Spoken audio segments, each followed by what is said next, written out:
Your task will not be an easy one.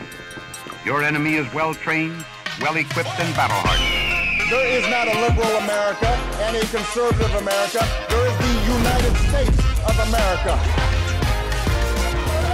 Good night, and good luck. Hey, everybody. Welcome back to the Lincoln Project Podcast. I'm your host, Rick Wilson. As always, we are in Chicago at the Democratic National Convention. I'm with Mesa Mayor John Giles, and he is standing out in the field for being a Republican who is endorsing Vice President Harris in this race. Right. First off, as one of the guys in the Never Trump movement, I can say this. I know how hard it is. I know what you've probably been through in the last week or 10 days. I'm sure you do. Yes. But I will say, I think your points about it were absolutely on target, and I think you entered into this with that country over party framework that I think is so important, and that was really something that Arizona had for a long time with guys like John McCain. Yeah, well, I mean, I give him credit for coining the phrase "country over party," and that really was a theme, I think, throughout his service. So, and as you know, nationally, but particularly in Arizona, Republican Party, there's been a concerted effort to tread on John McCain's reputation. I mean, Carrie Lake literally, after she won her primary election 2 years ago, told any McCain Republicans in the room to get the hell out. And, I mean, isn't that remarkable? Because you and I came up in this process, I think, in a time where John had a very special role. Right. He could be cranky, he could be a curmudgeon, he could be a son of a bitch sometimes, but he was John McCain, and not only was his service and his sacrifice, but the heart of the guy was just so big and such a big impact on how much he loved this country over anything.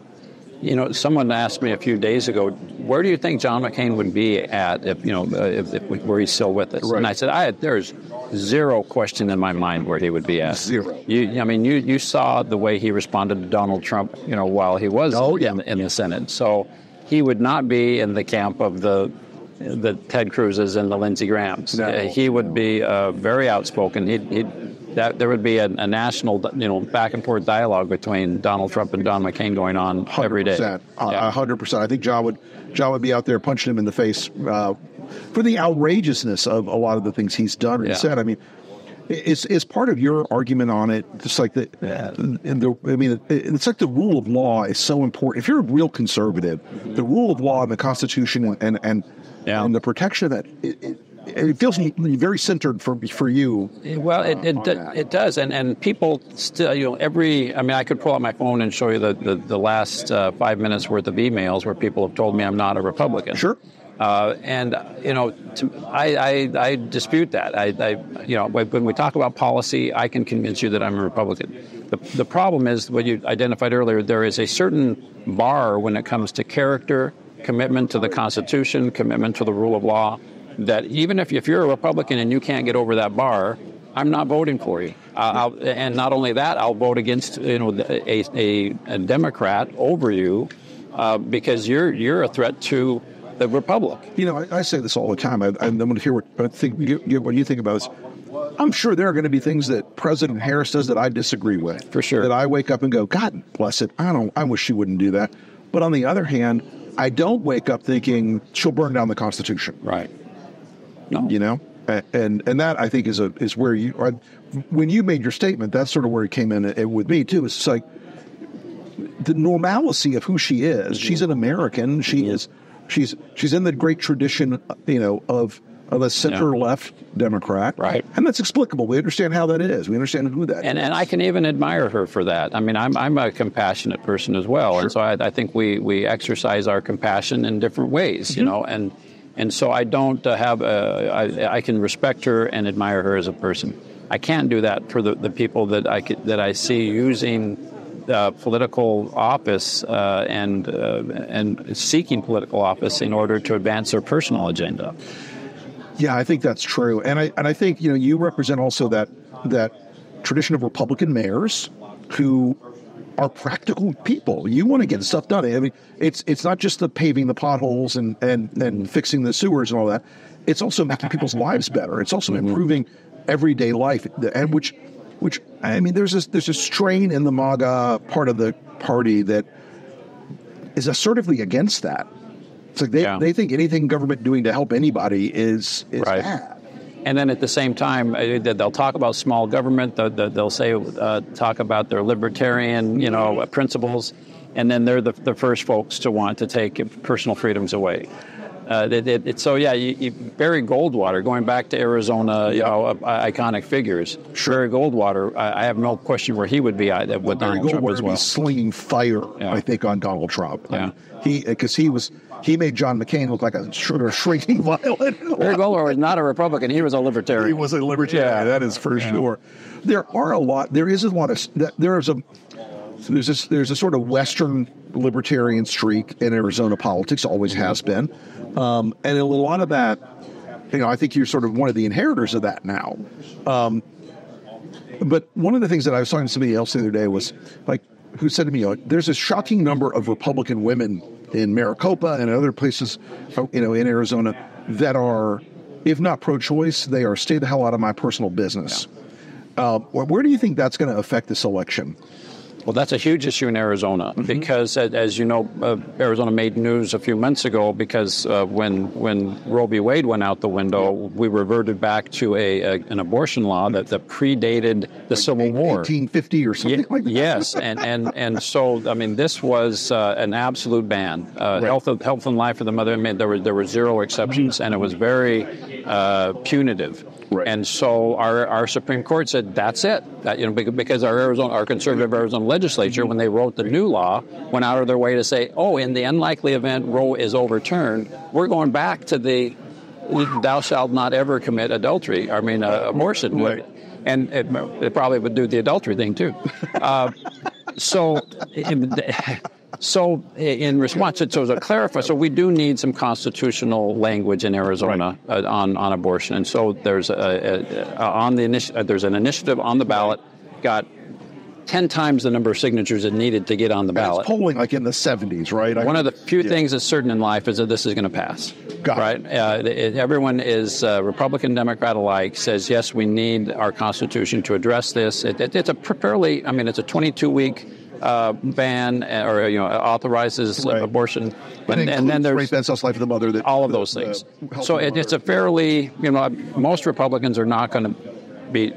and unless you're just passionate pro-life, this is one that I think is going to pass. Even Lake has backed off of the 1850 thing, which if it's too crazy for Carrie Lake. Well, Ruben Gallego is running nonstop ads of Carrie Lake saying absolutely. She embraced it initially, and so she's on record, and the airwaves in Arizona are full of her swearing allegiance in that race right now.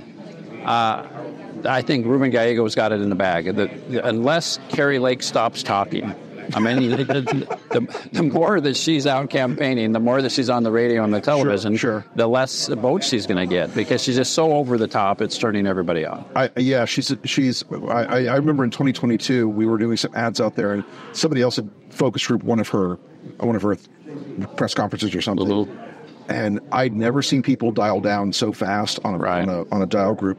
It's like fingernails on a blackboard to people because the crazy is not well hidden at all. Yeah. So what do you think how do you think the state looks in the presidential right now? It looks pretty tied up at the moment.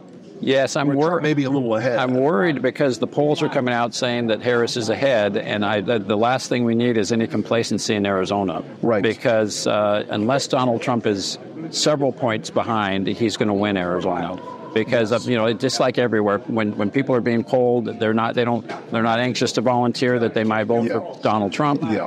And Turning Point USA is going crazy in Arizona. Down out there. Oh, they've got an army of energetic young people that are doing everything they can to drive the vote out. Yeah. So it's unsettling. And about 60% of that vote's going to come out of the Phoenix metro, right? 60%, as goes Maricopa County. Yeah. So that determines the Arizona vote.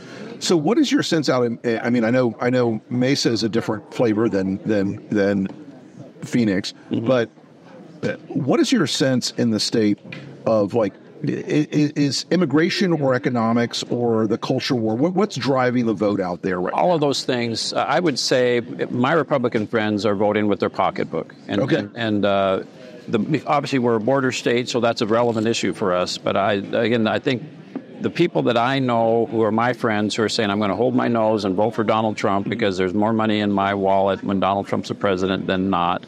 That's what's driving the election. So I think it's important that the vice president, talk about the economic successes that we've seen in Arizona. The CHIPS Act, the Bipartisan Infrastructure Act. I mean, we've got thousands and thousands. CHIPS Act's going to really help Arizona. You're going to end up with fabs in Arizona. Oh, yeah. TSMC, Intel, there's many, many billions of dollars that are coming and thousands of new jobs in Arizona because of the CHIPS Act. And I mean, honestly, then the CHIPS Act, I say this all the time to people, it's like, that's a matter of national security. For sure. That is, and you guys could end up, again, being a place with a skilled workforce. Yeah. And if they start building fabs, that is, they're very much building fabs. Yeah, there's TSMC is building, making the largest foreign investment in the history of the United States in Phoenix right now. Right. And so Arizona, frankly, Mesa included, our economy has never been better.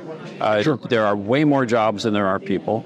There are, like I say, Fortune 50 companies are lining up to come to Arizona. Right. Housing affordability is an issue, and so Vice President Harris has got to address that when she comes to Arizona. I think so. And she needs to explain why the border is the way it is. And that's the story of the bipartisan Border and Immigration Act that Donald Trump killed, that Kyrsten Sinema and Senator Langford, spent many months negotiating. And if you've got those two people who look at with it being able to agree on something like the border, and a broad bipartisan, I supported it. When you polled it, it was broadly supported. Everybody knows this is an issue. It's not the comic book issue of Donald Trump. It's a real issue for people like you guys who live there, who have to experience it, and the fentanyl and the trafficking stuff. It's such a lost opportunity. Donald Trump, last year, turned it into a comic book issue because it's a great issue for him. He can scare the bejeebies out of people about all of the border. The border is actually a very positive thing for the Arizona economy and Arizona people. But of course, it's been painted as the biggest problem that our country has. Right. But if people would look at the border like a problem to be solved as opposed to an issue to be exploited, we could turn that around very quickly. I think that's right. Well, Mesa, Arizona Mayor John Giles, I want to thank you for your time today. Thank you so much for coming on the podcast. Thank you. We really appreciate you, and I appreciate your courage in this moment because I know it's tough. I'm sure you're getting a lot of death threats. I'm sure your family's like, why, oh, why did he open his mouth? But in the end of the day, doing the right thing is a benefit all its own, and I think we're going to end up with somebody who will be better for Arizona and better for Mesa than we could possibly hope for with the other guy. Well, we need to work to make sure that happens. We sure do. Thank you again, sir. Appreciate your time. My pleasure. Hey, everybody. That was a great interview with Mesa, Arizona Mayor John Giles. And that is a man who has joined the Republicans for Harris Coalition. He's the co-chair of it. It's an important thing to stand up and be courageous. And he has done that. That is not something we see a lot in our politics right now. What I would like you to do is all be courageous in your lives. Okay? It's important. Courage is the first virtue. The other virtue, I got to be really honest about this, is liking, following, sharing this content. We are getting the pro-democracy message out as wide as we can to as many people as we can in the next 70-some days. This is an important moment for the country. It's an important moment for democracy. It's an important moment to push back on the MAGA movement. I want to again thank John. Terrific guest today. Arizona is a real big battleground. We have a lot of listeners out there. You folks get involved, volunteer, knock those doors, and we appreciate you. We'll be back with a lot more content this week from the Lincoln Project, from beautiful Chicago and the Democratic National Convention. Thanks, everybody.